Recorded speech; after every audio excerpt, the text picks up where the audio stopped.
Good morning, students. I hope you are all doing well. So, today we will learn how to draw pressure enthalpy diagram and temperature entropy diagram for wet compression. Now, this is you can say a type of vapor compression system in which we use to compress the vapors of refrigerant while they are still in wet state. Now, what is the meaning of wet compression? Means that there will be some liquid particles in the vapor, and we will start compression of the refrigerant before they touches the saturation dry line. Now, what is the implications of wet compression? Now, first we need to understand this, that there are some disadvantage of wet compression, like when we take the wet vapors inside the compressor, they tend to wash out the lubricating oil from the compressor, and moreover there is a more tendency of wear and tear of the mechanical parts of the compressor, because there are this liquid particles which left behind the vapors. So you can imagine that, and due to the fast high rpm of the compressor, these vapors can make a lot of damages. Now let us see how we can draw the pressure enthalpy diagram for pressure enthalpy diagram for wet compression. Let us first start with the draw a vertical line. It will show the pressure, then horizontal line for enthalpy. Draw a curve for the refrigerant. Now we need to draw two horizontal lines like this. Another is the bottom side. Now top side line will show the condenser pressure PC, and bottom side line will show the evaporator pressure. Now this is a critical temperature. This side, right side of the curve, is known as saturated vapor line. This left side of the curve, it is saturated liquid line. Now start from this point. We will start from this, where this line cuts the saturated liquid line, because this point can be easily traced out. So draw a vertical straight line perpendicular on the lower horizontal line. Now this line, it will show the throttling process. So as we always take this point as point 4. Now from once the throttling process is completed, from 4 to point 1, we will stop it here, take this point as 1. Now 4 to 1 is a evaporation process inside the evaporator.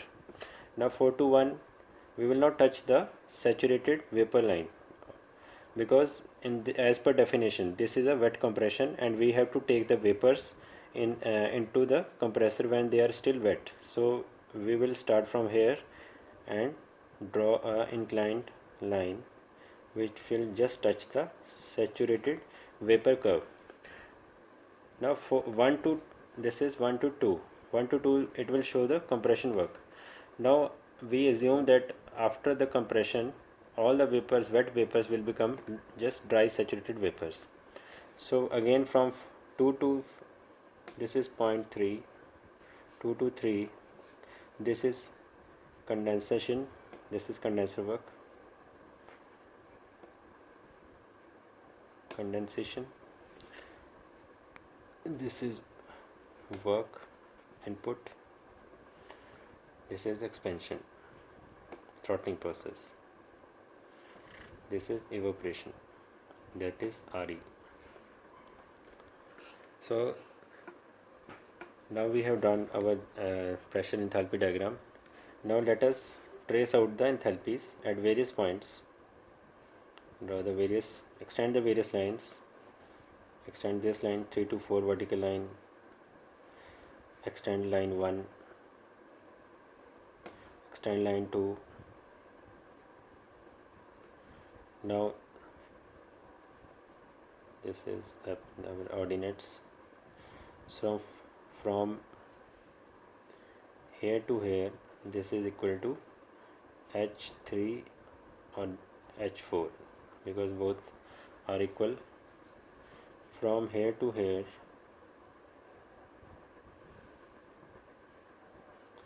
this is h1.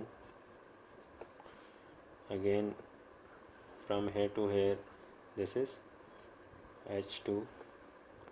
Now this portion is equal to Re, that is total refrigerating effect.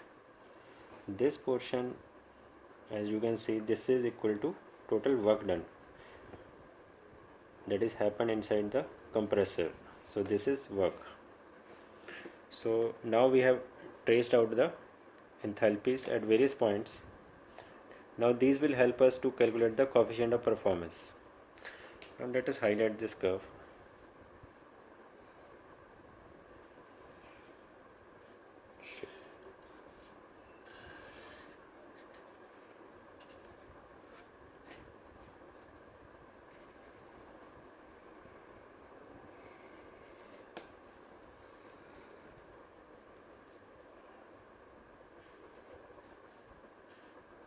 This is our main curve.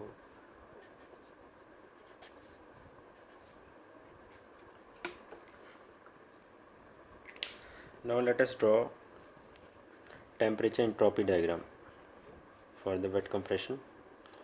Take a straight vertical line for temperature, take a horizontal line for entropy. Now you have to draw a bell-shaped curve for this. Now draw a bell-shaped curve.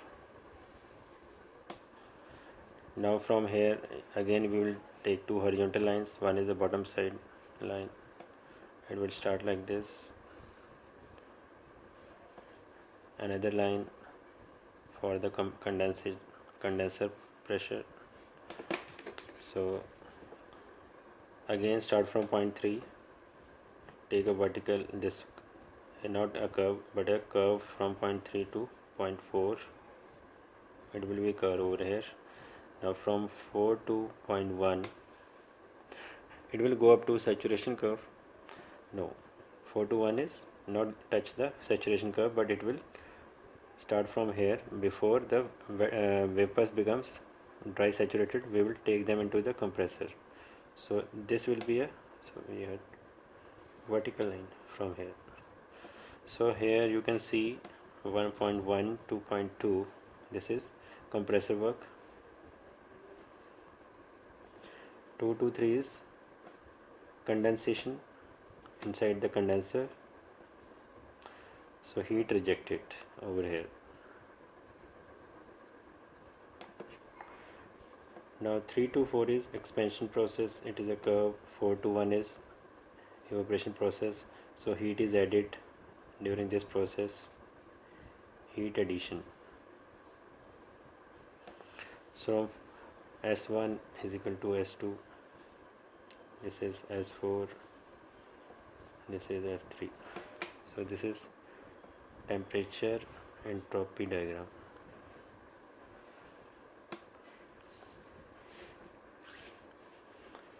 Now let us calculate the COP for the system. Now we know that COP, as per definition, coefficient of performance, it is the ratio of total refrigerating effect produced inside the evaporator divided by total work done inside the compressor. Now we can write it as RE over work. Now R is total refrigerating effect and work done, W.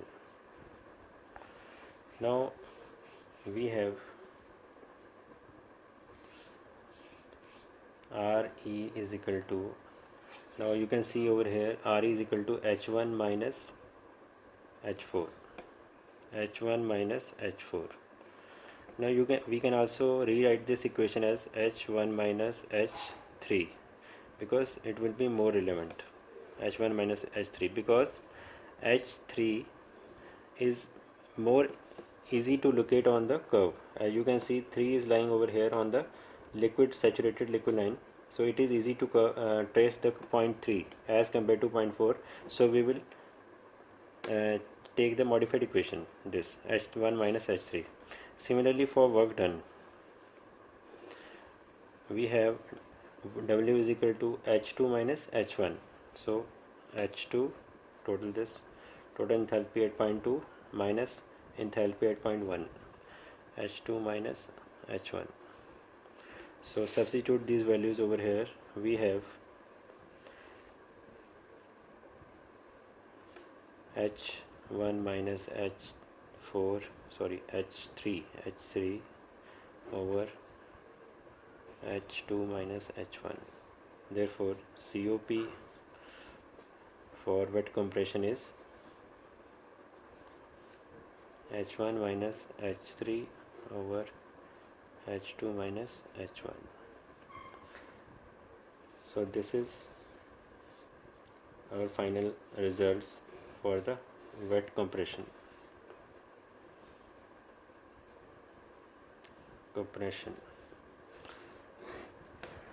So in next lecture we will understand how to draw the pressure, enthalpy and temperature entropy diagram for a superheated vapors. So for today, thank you guys. See you soon.